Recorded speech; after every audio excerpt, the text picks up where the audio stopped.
Hi everyone, कैसे हो आप सभी लोग। आई होप आप लोग अच्छे होंगे। मैं हूं राहुल जयसवाल एंड स्वागत करता हूं आप सभी का एक बार फिर हमारे यूट्यूब चैनल JR ट्यूटोरियल्स में।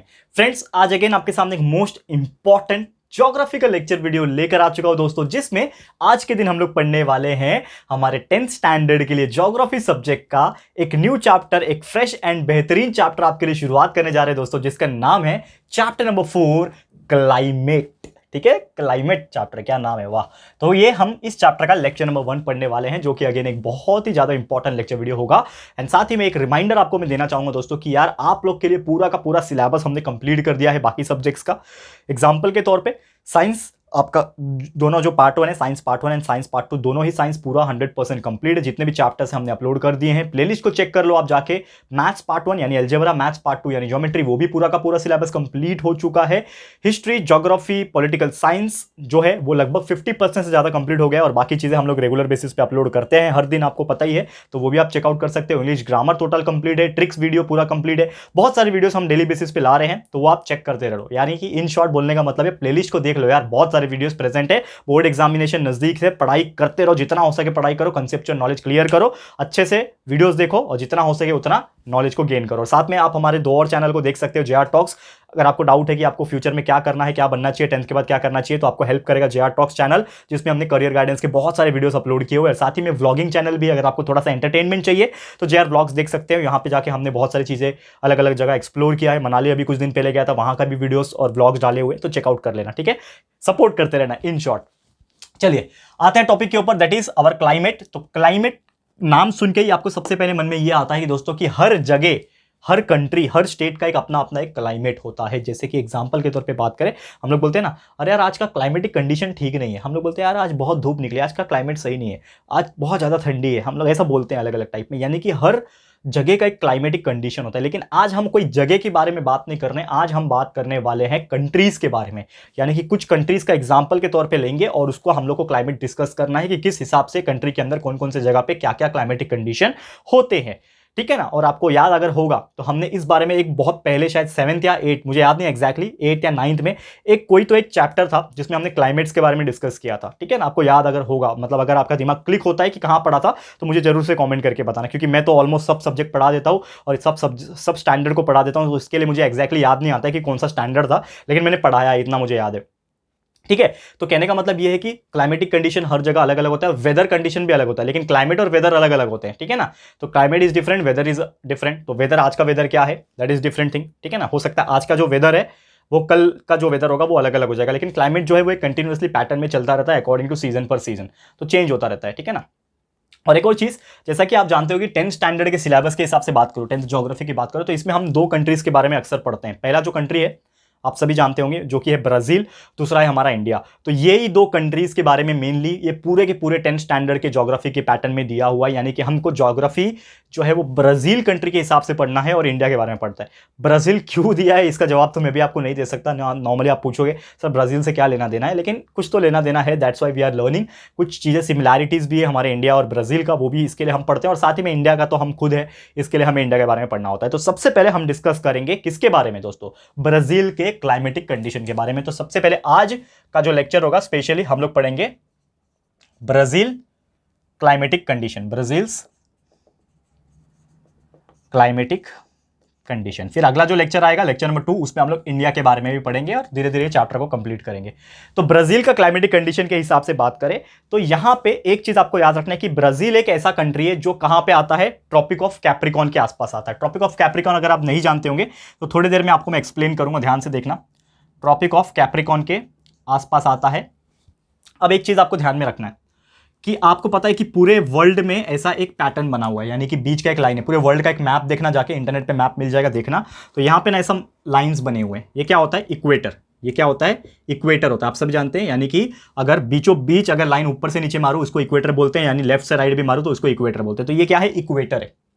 अब इक्वेटर के जस्ट अगर आप ऊपर जाओ देखोगे तो ऊपर से भी कुछ 23 डिग्री मिनट पे, 23 डिग्री समथिंग मिनट पे, मुझे एग्जैक्टली याद नहीं है, इतना याद रखना। तो एक लाइन पास होती है जिसको हम लोग बोलते हैं ट्रॉपिक ऑफ कैंसर, कर्क रेखा। हिंदी में क्या बोलते हैं, कर्क रेखा बोलते हैं इसको। तो ट्रॉपिक ऑफ कैंसर पास होता है और वहीं से हमारा इंडिया भी है। ठीक है ना, ये इंडिया जो देश है, इंडिया देश में ट्रॉपिक ऑफ कैंसर पास होता है, वही इक्वेटर के जस्ट नीचे एक और लाइन पास होता है जिसको हम लोग बोलते हैं ट्रॉपिक ऑफ कैप्रिकॉर्न। ये मैं एक्स्ट्रा नॉलेज दे रहा हूँ, ये हमारे चैप्टर में इसका कोई जिक्र नहीं है, लेकिन मैं आपको एक्स्ट्रा नॉलेज दे रहा हूँ सो दैट आप सभी को पता होना चाहिए, क्योंकि देखो हमारा काम यही है, चैप्टर्स तो पढ़ाना हमारा काम है, लेकिन आपको कंसेप्चुअल नॉलेज भी देना हमारा काम है। तो ट्रॉपिक ऑफ कैंसर नीचे आता है और यही कहीं पे हमारा ब्राजील आता है, यही कहीं पे समझ लो इस साइड ब्राजील आता है। तो ब्राजील कहां से पास होता है? ट्रॉपिक ऑफ कैप्रिकॉर्न से पास होता है। ये चीज आपको ध्यान में रखना है, और इसीलिए यहां पे बहुत सारे अलग अलग टाइप के क्लाइमेटिक चेंजेस हमें देखने मिलते हैं, वैरायटी ऑफ क्लाइमेटिक चेंजेस।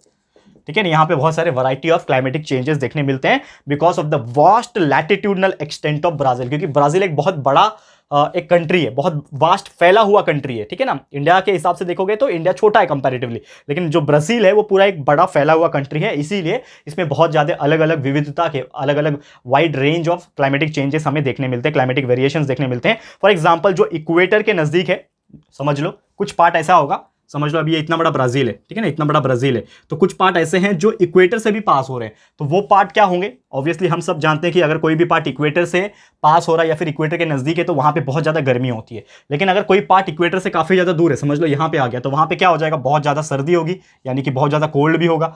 तो इन शॉर्ट हम लोग बोल सकते हैं कि ब्राजील एक ऐसा कंट्री है जहां पे अगर कोई स्टेट उसका या फिर कुछ हिस्सा अगर वो इक्वेटर के नजदीक आ रहा है तो वहां पे बहुत ज्यादा हॉट भी होगा, वही अगर कहीं आप दूर की तरफ जा रहे हो, ट्रॉपिक ऑफ कैप्रिकॉर्न की तरफ जा रहे हो, तो वहां पे वो कोल्ड भी हो सकता है। और ब्राजील में बारिश भी होता रहता है टाइम टू टाइम, अगर हम बात करें रेनफॉल भी जो होता है, तो साउथ ईस्ट ट्रेड विंड्स, ठीक है ना, साउथ ईस्ट यानी कि साउथ से लेके ईस्ट तक फैलने वाली जो विंड होती है,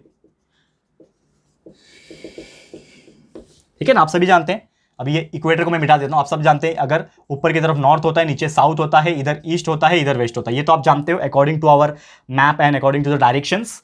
तो नॉर्मली साउथ और ईस्ट यानी कि इस तरफ फैलने वाली जो विंड्स होती है ना, इस तरफ फैलने वाली जो विंड्स होती है, तो वो जो विंड्स होती है वो नॉर्मली क्या करती है? बारिश को लेके आती है, यानी कि रेनफॉल होने के पीछे सबसे बड़ा हाथ किसका है दोस्तों? ये साउथ ईस्ट ट्रेड विंड्स का है, जो ब्राजील में फ्लो होता रहता है। और यहाँ पे एक और है नॉर्थ ईस्ट ट्रेड विंड्स, यानी कि नॉर्थ की तरफ से भी इस प्रकार जो विंड्स है वो फ्लो होते रहते हैं, यानी कि इधर से भी फ्लो हो रहा है, इधर से भी फ्लो हो रहा है, तो इस हिसाब से वो जो है बारिश को लेके आता है नॉर्थ ईस्ट और साउथ ईस्ट की तरफ से। तो ये ब्राजील में अक्सर देखा गया है। कुछ पार्ट्स ऐसे हैं ब्राजील की, अगर बात करें तो ब्राजील का जो हाईलैंड्स होता है, ये हमने हाईलैंड्स क्या होता है, एस्कार्पमेंट क्या होता है, ठीक है ना, ये सब चीजें ऑलरेडी इसके पहले के चैप्टर्स में डिस्कस किए, तो वो आप चेकआउट कर सकते हो। अगर आपको नहीं समझा होगा तो प्लीज इसके पहले का चैप्टर भी देख लेना, ठीक है। तो बहुत सारे पार्ट्स है ब्राजील के हाईलैंड्स की, अगर हम बात करें वहां पे, तो ये पूरा नॉर्थ साइड तक फैला हुआ है, नॉर्दर्न कोस्ट तक पूरा फैला हुआ है, नॉर्थ की तरफ तक ये पूरा फैला हुआ है। और वहां पे जो एस्कार्समेंट्स होते हैं ना, वो नॉर्मली विंड को फ्लो करते हैं, एक तरीके से बोल सकते हो। तो विंड वहां पे बहुत ज्यादा फ्लो होता है और वहां पे एक जो है वो रेनफॉल होने का चांसेस बहुत ज्यादा होता है, क्योंकि वो वहां पे क्या है, कोस्टल इलाका है। तो कोस्टल इलाका में हमेशा हमने देखा है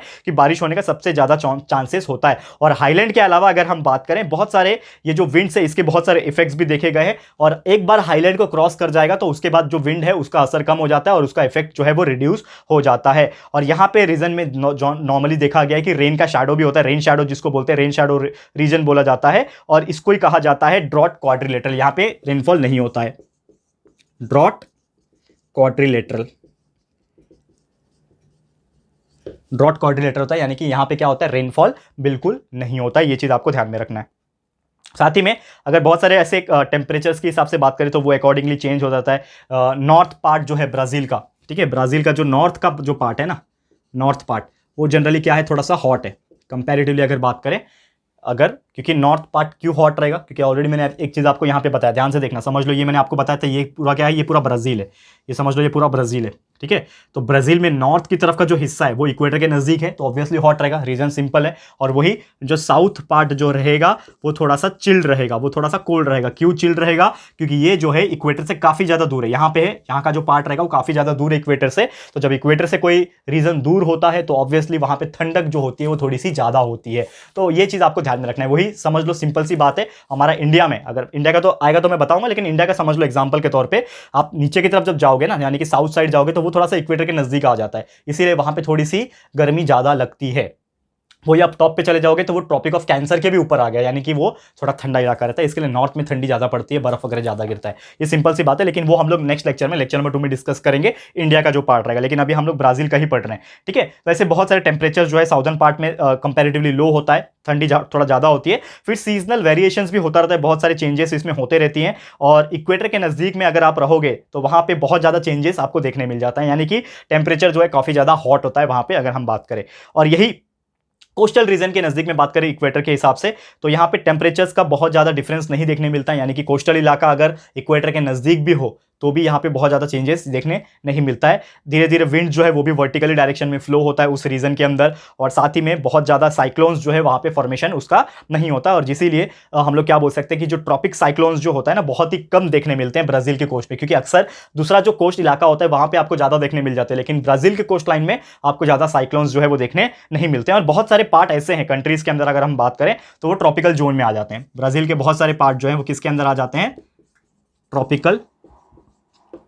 ट्रॉपिकल जोन्स में आ जाते हैं, अक्सर देखा गया है। और इक्वेटर जो है नॉर्दर्न पार्ट ऑफ कंट्री से पास होता है, जैसे मैंने बोला ये नॉर्थ है ना ऊपर की तरफ, तो इक्वेटर किससे पास हो रहा है, नॉर्थ साइड से पास हो रहा है, नॉर्थ की तरफ से पार्ट हो रहा है, साउथ की तरफ से पास नहीं होता, और इसीलिए यहाँ पे हम लोग बोल सके जो टेम्परेचर है उस रीजन में थोड़ा ज्यादा होता है। तो एवरेज जो टेम्परेचर है अमेजॉन, आपको पता है ना अमेजॉन वैली है वहां पे, अमेजॉन का वैली पूरा, तो अमेजॉन वैली में जो टेम्परेचर है एवरेज टेम्परेचर वो कितना है, 25 से लेकर 28 डिग्री तक नॉर्मली रहता है, 25 से 28 डिग्री सेल्सियस तक उसका एक एवरेज टेम्परेचर माना गया है। और ये जो क्लाइमेट जो होता है ना हाईलैंड्स में थोड़ा सा ज्यादा कूलर होता है, तो आप हाईलैंड की तरफ अगर आप जाते हो, ब्राजील में हाईलैंड्स जो होते हैं वहां की तरफ जाओगे तो वहां का जो टेम्परेचर होता है वो थोड़ा सा काफी ज्यादा कम होता है, लोअर होता है टेम्परेचर। अगर वही हम लोग प्रॉक्सिमिटी सी लेवल की अगर बात करें तो सी लेवल पे अगर जाएंगे तो जो कोस्ट होता है वहां पे थोड़ा सा आपको माइल्ड और ह्यूमिड टेम्परेचर देखने मिलेगा, ठीक है। क्लाइमेटिक कंडीशन थोड़ा सा मतलब ह्यूमिडिटी रहेगा उसके अंदर, ह्यूमिडिटी ज्यादा रहेगा। और अमेजॉन वैली जो है वो यहाँ पे लगभग 2000 mm रेनफॉल रिसीव करता है, 2000 mm ऑफ रेनफॉल कहाँ पे होता है, अमेजॉन में होता है, अमेजॉन वैली जो है उसमें होता है। ये सब चीज़ छोटी छोटी चीज़ें